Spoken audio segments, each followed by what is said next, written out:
Good morning. Anomalous properties of second period elements. Second period element lithium, beryllium, boron, carbon, nitrogen, oxygen and fluorine. Last element आप neon को छोड़ दें तो ये हमारे पास second period elements हैं and ये जितने भी सेकंड पीरियड एलिमेंट्स हैं ये एनॉमलस प्रॉपर्टी शो करते हैं. अब ये एनॉमलस प्रॉपर्टी से मीनिंग क्या है? मान लीजिए हम ग्रुप नंबर 1 में चल रहे हैं, ये हमारा ग्रुप 1 है एंड ग्रुप 1 के element lithium, sodium, potassium, rubidium, caesium, francium ये सारे एलिमेंट्स होते हैं. तो ये जो लिथियम मेंबर है, लिथियम की जो प्रॉपर्टीज है रेस्ट मेंबर्स की कंपैरिजन में डिफरेंट होती हैं. लिथियम तो ग्रुप नंबर 1 का ही एलिमेंट है, मतलब इसकी सारी प्रॉपर्टी इनसे सिमिलर होनी चाहिए, बट कुछ प्रॉपर्टीज लिथियम की क्या होती है, डिफरेंट होती हैं. इसी के लिए हम इसको बोलते हैं ये एनॉमलस प्रॉपर्टी शो करता है. एनॉमलस से मीनिंग ये है कि जैसे किसी भी फैमिली में हम चलें तो एक मेंबर एबनॉर्मल हो सकता है या फिर एक्स्ट्राऑर्डिनरी हो सकता है. तो एक्स्ट्राऑर्डिनरी और एबनॉर्मल ये दोनों वर्ड यूज ना करके हम वर्ड क्या यूज करते हैं, एनॉमलस यूज करते हैं. तो लिथियम के लिए यहाँ पर हम एनॉमलस वर्ड लाएंगे एंड ये जो एनॉमलस वर्ड है जैसे लिथियम के लिए है, ठीक वैसे ये बेरिलियम के लिए भी चलेगा, ठीक वैसे boron, carbon, nitrogen, oxygen, fluorine सभी के लिए एनॉमलस प्रॉपर्टी शो करता है. एंड एनॉमलस होने के पीछे रीजन क्या है? ये सारे ही एलिमेंट के लिए रीजन क्या है? सबके लिए कॉमन रीजन है. कॉमन रीजन से meaning lithium, beryllium, boron, carbon सबके लिए एक जैसा ही रीजन आएगा. नंबर 1 वेरी स्मॉल साइज, ये हम फर्स्ट रीजन लेके चलते हैं. वेरी स्मॉल साइज से मीनिंग आप देखिए इस ग्रुप में चल रहा है, फर्स्ट ग्रुप में चल रहा है तो रेस्ट की कंपैरिजन लिथियम का साइज क्या है, स्मॉल. वैसे आप किसी भी ग्रुप में चलेंगे, जैसे बेरिलियम वाले ग्रुप में चलें तो बेरिलियम के बाद हमारा मैग्नीशियम आता है, फिर कैल्शियम आता है, उससे वो स्मॉल है. बोरॉन वाले ग्रुप में चलेंगे तो एल्यूमिनियम आएगा, गैलियम आएगा, स्मॉल है. फिर कार्बन वाले ग्रुप में चलेंगे तो सिलिकॉन आएगा, germanium, phosphorus, arsenic, sulphur, selenium, chlorine, bromine. मतलब इन सभी ग्रुप के एलिमेंट से हम कंपेयर करें तो फर्स्ट एलिमेंट का साइज ऑलवेज क्या होता है, वेरी स्मॉल साइज होता है. Second region high ionisation enthalpy, इनकी आयोनाइजेशन एंथैल्पी की वैल्यू वेरी हाई होती है. क्यों? क्योंकि साइज स्मॉल होगा तो आयोनाइजेशन एंथैल्पी हाई होगी. And third region absence of d orbital, इसमें डी ऑर्बिटल नहीं होता है. अब इसको हम कैसे पता करेंगे? तो बेस्ट हम कन्फिगरेशन लेके चलते हैं. लिथियम का कन्फिगरेशन ले लें. Lithium atomic number 3 configuration 1s2 2s1. Outermost shell देखिए, सेकंड शेल है, मतलब n की value 2, n means principal quantum number, इसकी वैल्यू 2 है. n की वैल्यू 2 है तो n की वैल्यू क्या होगी, 0 and 1. 0 means s orbital, 1 means p orbital. इसका मीनिंग ये है कि d ऑर्बिटल यहाँ पर नहीं है, और जब d ऑर्बिटल नहीं है तो इसलिए हम इसको बोलेंगे absence of d orbital.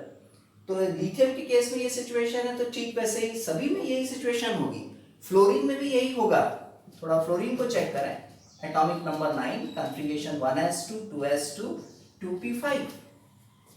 Total करें 5 एंड 4 9. आउटर मोस्ट शेल देखिए, ये हमारी आउटर मोस्ट शेल, और आउटर मोस्ट शेल में n की वैल्यू कितनी है, 2. तो n की वैल्यू कितनी होगी, 0 एंड 1.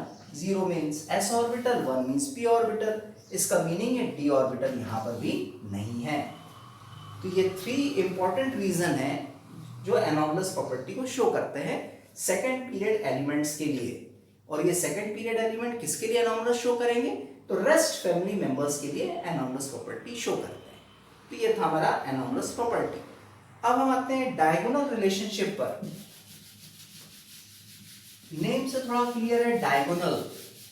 एक डायगोनल का फॉर्मेशन इसमें होता है, इसीलिए हम इसे बोलते हैं डायगोनल रिलेशनशिप.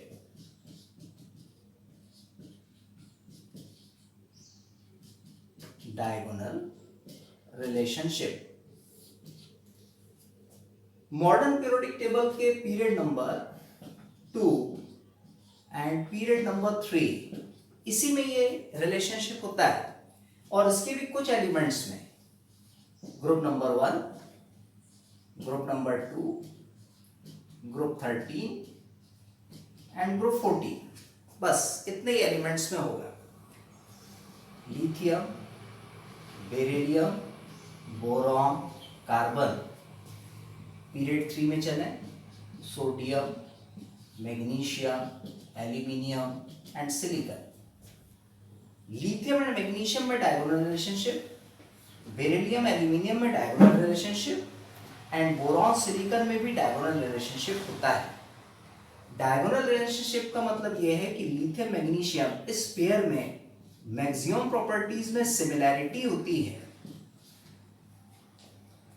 सिमिलर प्रॉपर्टीज होती है लिथियम एंड मैग्नीशियम की। ठीक वैसे बेरिलियम एंड एल्यूमिनियम इनकी प्रॉपर्टीज में भी सिमिलैरिटी होगी, या ये सिमिलर प्रॉपर्टी शो करते हैं। ठीक वैसे एक पेयर और है बोरॉन सिलिकॉन, इनमें भी सिमिलैरिटी होती है। अब इनकी सिमिलैरिटी को हम कैसे कंफर्म करें? हैं तो ये अलग अलग ग्रुप में, लिथियम अलग ग्रुप में है, मैग्नीशियम अलग ग्रुप में है, यानी इनकी प्रॉपर्टीज डिफरेंट होना चाहिए, पर मैक्सिमम प्रॉपर्टीज इनकी कैसी हैं? सिमिलर है, इसलिए इनको हम बोलते हैं कि डायगोनल रिलेशनशिप में है। अब डायगोनल वर्ड ये कैसे आ गया? मान लीजिए ये 4 एलिमेंट्स हैं, इन 4 एलिमेंट्स को आप पॉइंट के फॉर्म में शो करें, तो क्या हम एक तरह का स्क्वायर बना सकते हैं? तो बना सकते हैं, और इस स्क्वायर में हम चले तो ये क्या होगा? एक डायगोनल होगा। अच्छा, ऐसा नहीं कि एक डायगोनल और नहीं बन सकता, ये भी बन सकता है, पर ये डायगोनल हम नहीं बनाएंगे। क्यों? क्योंकि सोडियम और बेरिलियम की मैक्सिमम प्रॉपर्टी सिमिलर नहीं है। ठीक वैसे ही मैग्नीशियम और बोरॉन की भी मैक्सिमम प्रॉपर्टी सिमिलर नहीं है, एल्यूमिनियम और कार्बन की भी मैक्सिमम प्रॉपर्टी सिमिलर नहीं है, तो डायगोनल रिलेशनशिप सिर्फ नीचे ही बनेगा, यानी lithium magnesium, beryllium aluminium, boron silicon के बीच में। अब सिमिलरिटी कंफर्म करें। फर्स्ट सिमिलरिटी, साइज सिमिलर होते हैं इनके। साइज किनके? लिथियम एंड मैग्नीशियम, इन दोनों के साइज नियरली सेम आते हैं, अलग अलग ग्रुप में होने के बाद भी साइज क्या होते हैं? सिमिलर होते हैं, तो ये एक सिमिलरिटी हो गई। Second similarity, both forms, both Li and Mg forms monoxide, ये सिर्फ मोनोऑक्साइड का ही फॉर्मेशन करते हैं, लाइक Li2O एंड MgO। बाकी इनके फैमिली मेंबर्स परऑक्साइड भी बनाते हैं, सुपर ऑक्साइड भी बनाते हैं। इनकी स्टडी आपको एस ब्लॉक में करना है आगे सेकंड पार्ट में। तो अभी तो हम सिर्फ इतना देख लें कि लिथियम एंड मैग्नीशियम सिर्फ क्या फॉर्म करते हैं? मोनोऑक्साइड, मोनोऑक्साइड का ही ये फॉर्मेशन करते हैं। फिर आते हैं नेक्स्ट थर्ड प्रॉपर्टी पर, both Li and Mg form weak acids, ये वीक बेसिस बनाते हैं, वीक बेसिस का फॉर्मेशन करते हैं। Weak bases like LiOH, MgOH whole twice, ये वीक बेसिस हैं, जबकि इनके फैमिली मेंबर जो है स्ट्रॉन्ग बेसिस बनाते हैं। जैसे लिथियम के केस में चले तो इनका जो ग्रुप का अगला मेंबर है सोडियम, NaOH स्ट्रॉन्ग बेस होता है, KOH स्ट्रॉन्ग बेस होता है। वैसे मैग्नीशियम के आगे COH whole twice strong base होता है, but magnesium hydroxide it is a weak base.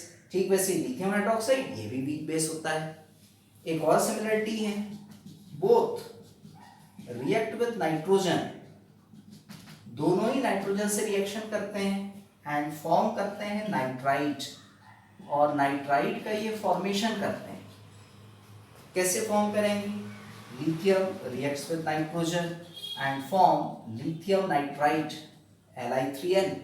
Equation को बैलेंस करें तो यहाँ हम ट्वाइस ले लें, यहाँ हम 6 ले लें, इक्वेशन बैलेंस्ड।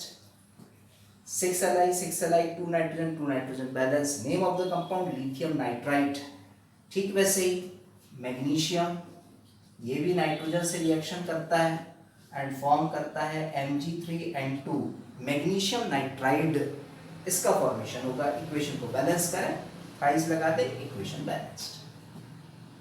तो इस टाइप से ये कुछ सिमिलरिटीज हैं लिथियम और मैग्नीशियम के बीच में। ठीक ऐसी सिमिलरिटी आपको बेरिलियम एल्यूमिनियम के बीच में मिलेगी और बोरॉन और सिलिकॉन के बीच में मिलेगी, बट ये सिमिलरिटी आपको एस ब्लॉक एलिमेंट्स वाले चैप्टर में पढ़ना है। तो डायगोनल रिलेशनशिप सिर्फ इतना ही था। अब आते हैं नेक्स्ट नेचर ऑफ ऑक्साइड्स पर। नेचर ऑफ ऑक्साइड्स आपने इसके पहली वाली क्लास में पढ़ा होगा, क्लास 10th में। नेचर ऑफ ऑक्साइड्स, मान लीजिए हम पीरियड नंबर 3rd में चल रहे हैं, period 3 elements sodium, magnesium, aluminium, silicon, phosphorus and sulphur, chlorine, ये सारे हमारे एलिमेंट्स हैं। एटॉमिक नंबर देखिए 11, 12, 13, 14, 15, 16, 17। लास्ट एलिमेंट हमने इसमें छोड़ दिया है नोबल गैस होने की वजह से, सिर्फ इतने ही एलिमेंट्स को हमने लिया है और इनके हम ऑक्साइड फॉर्म कर रहे हैं। ऑक्साइड मीन्स O2 माइनस, इसी को हम ऑक्साइड बोलते हैं। Sodium oxide Na2O, magnesium MgO, aluminium Al2O3, Si के लिए SiO2, P2O5, SO3, Cl2O7, ये सारे हमारे ऑक्साइड्स हो गए।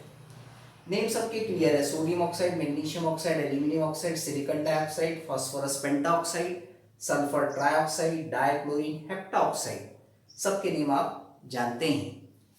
इसी बेसिस पे हम इनकी वैलेंसी कंफर्म कर लें कि इनकी वैलेंसी कितनी आएगी। वैलेंसी से मीनिंग है ऑक्साइड है 2 माइनस है, 2 को रसेल फॉर्म में ले जाएं और यहाँ 1 है तो 1 को रसेल फॉर्म में लाएंगे तो क्या होगा, ये Na प्लस होगा और Na प्लस है तो इस केस में इसकी वैलेंसी कितनी मिलेगी, 1। इस केस में चलें तो 1 1 है, रेसिप्रोकल फॉर्म में ले गए तो Mg प्लस आएगा, बट ऑक्साइड 2 माइनस होता है तो 2 का मल्टीप्लाई बोथ साइड करेंगे तो यहाँ पर 2 प्लस मिलेगा। सो वैलेंसी यहाँ पर 2 हो जाएगी मैग्नीशियम के केस में। एल्यूमिनियम के केस में देखिए 3 रेसिडुअल फॉर्म में ले गए, 2 को इधर ले गए तो Al3 प्लस मिल गया, सो वैलेंसी 3 हो गई। SiO2 के केस में चले 2 यहाँ ले गए 1 यहाँ ले गए, कैसे ले गए भाई, 2 को यहाँ लेने से मतलब Si2 plus and O2 minus, sorry O minus 1, यही ना भाई, 2 इधर ले गए तो Si2 प्लस, 1 इधर ले गए तो O single minus, but O कितना होता है 2 माइनस होता है तो यहाँ हम 2 का मल्टीप्लाई करेंगे तो यहाँ भी हमें किसका मल्टीप्लाई करना पड़ेगा 2 का, और जब हम यहाँ 2 का मल्टीप्लाई करेंगे तो वैल्यू कितनी आ जाएगी +4, ये +4 आ गई। सो वैलेंसी जो है ये हम कितनी देंगे 4 वैलेंसी हम देंगे, SiO2 Si4 plus, so valency is 4।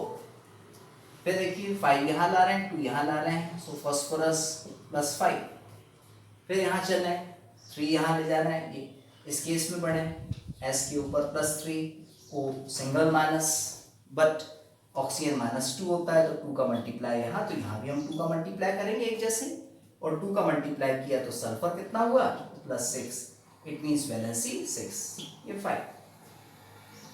Last case 7 यहाँ ले गए 2 यहाँ ले गए तो ये Cl +7, सो वैलेंसी 7।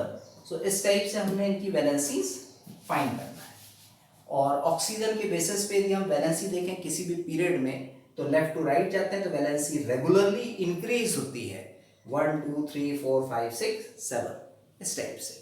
अब इनके नेचर कंफर्म कर लें, नेचर क्या होंगे ऑक्साइड्स के, तो sodium oxide magnesium oxide basic nature के होते हैं, Al2O3 एम्फोटेरिक होता है, एंड रेस्ट जो है सारे ही हमारे एसिडिक हैं।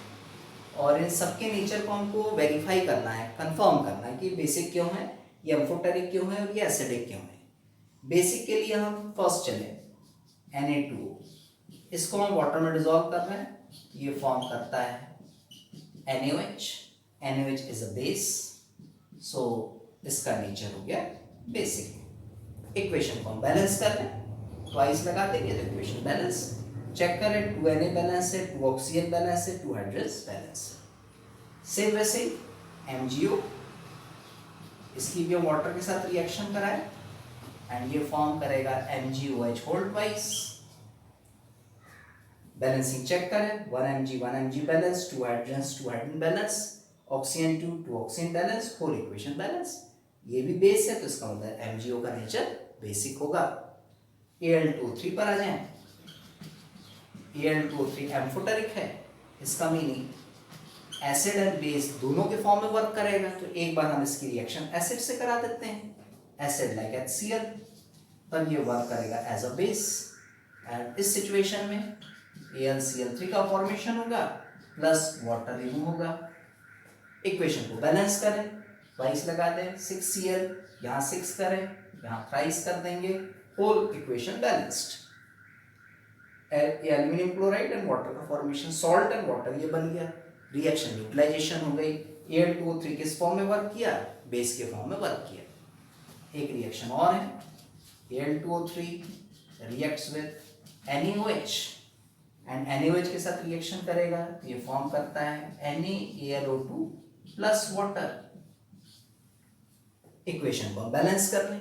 बैलेंस करने के लिए Al2 है, यहाँ ट्वाइस लगाएं, 2Al बैलेंस, Na2 है तो यहाँ ट्वाइस कर दें। ऑक्सीजन देखिए 3 and 2 5, 4 and 1 5 balance, 2 hydrogen balance, whole equation balance.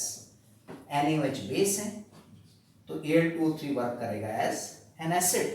तो देखिए एसिड और बेस दोनों के फॉर्म में वर्क कर रहा है, इसका मतलब Al2O3 किस नेचर का हुआ? एम्फोटेरिक नेचर का हुआ। NaAlO2 इसका नेम सोडियम मेटा एल्यूमिनेट, ये हम इसे पढ़ते हैं सोडियम मेटा एल्यूमिनेट।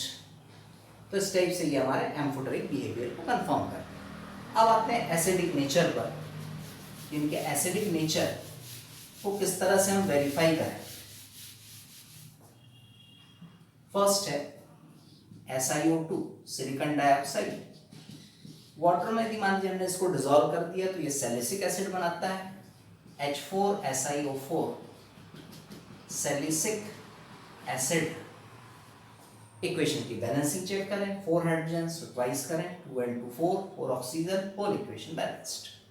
ठीक वैसे P2O5 वाटर में डिसॉल्व किया, फॉर्म करेंगे H3PO4, H3PO4 का फॉर्मेशन। इक्वेशन बैलेंस कर, ट्वाइस लगाए, 2p balance, oxygen 5 and 1 6, but यहाँ पर तो 8 ऑक्सीजन है, हाइड्रोजन देखिए 3 to the 6 है, यहाँ ओनली 2 है तो हम यहाँ थ्राइस ले लें, 3 to the 6 hydrogen, 3 to the 6 hydrogen, 5 and 3 8 oxygen, 4 to the 8 oxygen balance. Acid का नेम फॉस्फोरिक एसिड, इस टाइप से एसिड का नेम। एसिड का फॉर्मेशन हो रहा है इसलिए इनके नेचर क्या है, ये एसिडिक हैं। ठीक वैसे SO3 इसको भी हम वाटर में डिसॉल्व कर रहे हैं, फॉर्म करता है ये H2SO4। इक्वेशन बैलेंस करें, 2 hydrogens, 1 sulphur, oxygen 4 balance. Sulphuric acid, sulphuric acid सब लोग नेम जानते ही हैं। सल्फ्यूरिक एसिड दूसरा नाम किंग ऑफ केमिकल्स, तीसरा नाम ऑयल ऑफ विट्रियोल।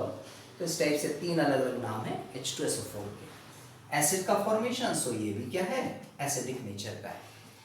फिर आते हैं Cl2O7 पर, इसको हमने वाटर में डिसॉल्व किया, ये फॉर्म करता है HClO4।